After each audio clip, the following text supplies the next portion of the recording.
pass it on to the mayor. Hundreds of first responders remain along the Guadalupe River in Kerr County working to reunite families. The large search and rescue effort, including local, state, federal, and volunteer agencies, continue. As of 8 a.m. Central Time, 87 deceased have been recovered in Kerr County, including 56 adults and 30 children. Identification is pending for 19 adults and 7 children, with 1 additional person still unidentified.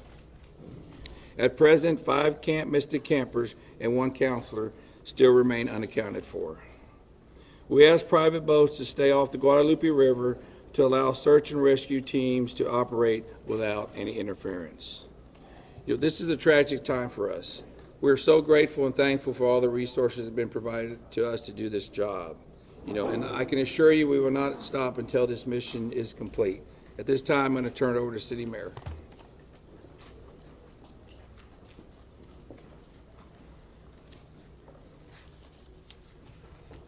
Thank you for being here. I'm Joe Herring Jr. I'm Mayor of the City of Kerrville. I want to reassure our community and those families that the city, the county, the state, and the federal experts are working together, not separately, but as one team.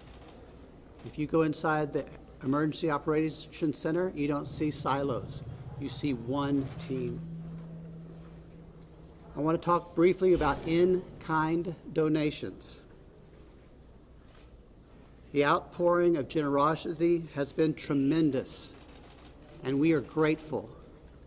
We are working on a new system to accept donations, and when those plans are complete, we will post them online on the city's Facebook page.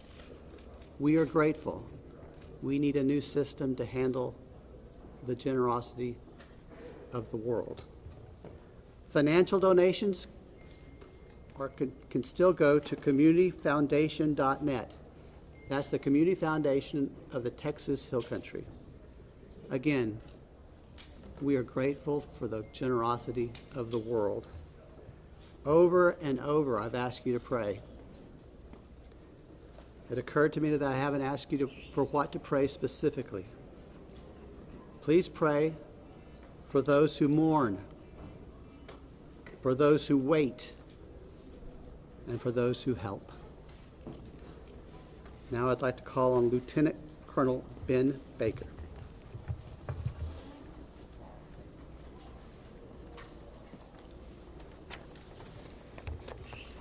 Morning, everyone. Thank you for being here. My name is Ben Baker, Lieutenant Colonel for Texas Game Wardens. I'd like to start out by thanking the Mayor, Sheriff, Chief, our local state partners, Texas Department of Public Safety, and the many others that have responded to this tragic event. We as Texas are strong, and together we face adversity. Your Texas Game Wardens responded in the early mornings of Friday to this tragic event, along with many other local and state partners. Since the early mornings of Friday, your Texas Game Wardens have had over 300 game wardens in the area, serving the people of the state of Texas and the citizens of Kerr County. Among that, we've searched 26 river miles since the tragic event has started. We've had approximately 444 rescues, 30 recoveries.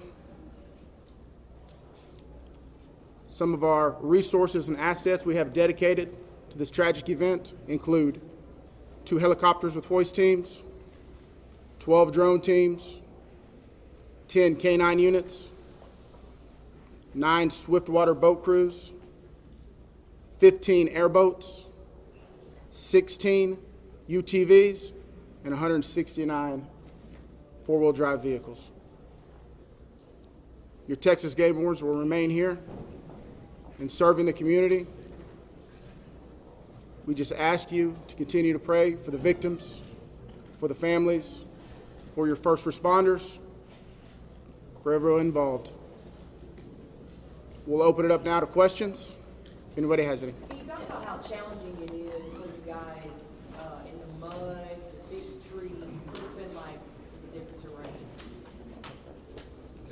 No, thank you for that question. Extremely challenging. You know, we've got, of course, your Texas game wardens out there, your local, your state partners, Texas Task Force 1. We've got the National Forest Service out there. We've got A&M Forest Service. We've got numerous responders with specialized capabilities where we've got these large pile of debris. And with our canines and you know, when we're trying to make these recoveries, these large piles can be very obstructive. And to get deep into these piles, it's very hazardous. And those specialized teams have to go in there layer by layer because our first responders, also the safety of them is concerned. So it's extremely treacherous, time-consuming, it's dirty work, the water's still there. So we're having to go layer by layer, peeling these off to make those recoveries. So we're... What about mentally? Like when you guys stumble across someone who may be deceased, how do you process that? Absolutely. We process it the best we can. We have professionals in place, our crisis intervention team.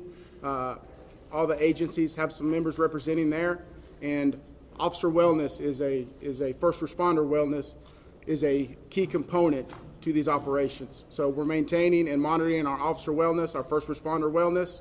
We're making sure they have the support. It's very tragic whenever you see human life. But to see a child and that loss of life is extremely tragic. More rain I is have a expected question. to come down west of us, and eventually it's going to get down to Guadalupe River. Is that going to put a halt to the searches? And if not, how are you going to change the trajectory of the search and rescue operations? So with the water coming down, that is always a concern, and I'm sure you've been monitoring the last couple of days where we've had some reports of maybe some additional water coming in. Obviously, that's going to impact the search and recovery efforts. You know, us with numerous other agencies do have air capabilities, drone capabilities. We've got numerous fixed wing, rotary helicopters here. So it will alter our patrol patterns and alter our searches, but it won't deter them. I have Can a you question outline for the what sir. specific discussions and actions were taken between the time the first flood emergency alert came in at 1:14 a.m. and then when the river first started flooding homes hours later? What were the specific actions and discussions that happened in those hours? Can you repeat that again, please? Sure, absolutely. I would like to know if you could outline, please, what the specific actions and discussions were that local officials took between 1:14 a.m., that's when the first flood emergency alert came out, and hours later when the river first started flooding homes. What happened in those hours? What I can tell you, when I was first notified, it was around the 4 to 5 area. One of my sergeants was in dispatch when the first calls started coming in, the actual 911 calls come in. Like at 4 in the morning? It was between 4 and 5 when I got notified. Okay, but prior to that, in that 3 to 4 area, my understanding is, and we're in the process of trying to put a timeline.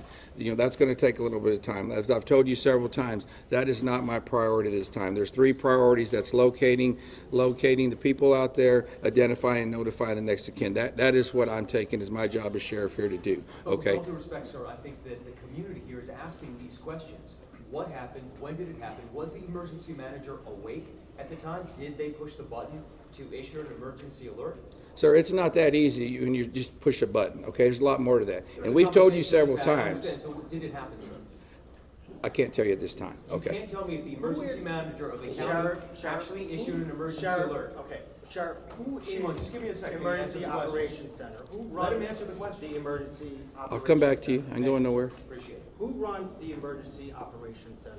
We have a communication center, a dispatch, okay? We have a communication center. That's where the calls actually go to the police department, then they're forwarded to Right, us. but leading up to this, in monitoring the weather, there's, in any large city, in any state, there's an Office of Emergency Management that is monitoring the weather, that is watching and listening and getting briefings. Who was getting those briefings in this city, in this county? Who was receiving that information? And who would have ultimately made the decision to evacuate, hearing what was coming in from the Weather Service and other people? Okay, what we would have done when we get notified, okay, I'm gonna tell But you. that, you're not emergency management though, right? The sheriff's not EOC. No, there is Who no, is I'm at, EOC? as the city.